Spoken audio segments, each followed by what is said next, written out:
Three ways to clean up your iPhone storage.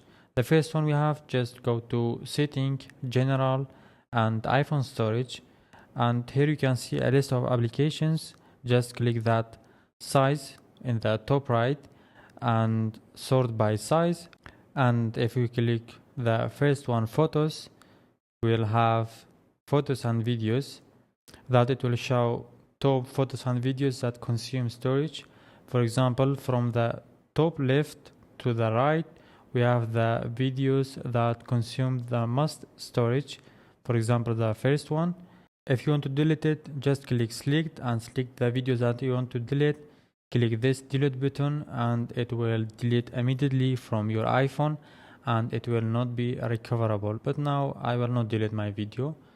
So let's go to the second way. We have something called Offload Apps.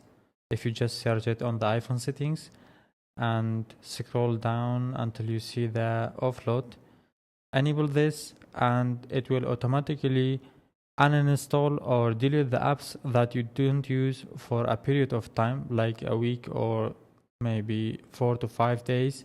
For example, like WhatsApp. If I don't use WhatsApp for some days, it will auto uninstall it, but it will not delete the data in WhatsApp. Whenever I click WhatsApp again, it will download from the server.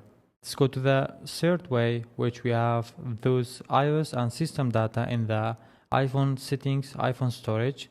Those are two important system files that you cannot delete manually, but they can be deleted by resting your iPhone or updating your iPhone. Whenever you update your iPhone, those iOS and system data rest to defaults.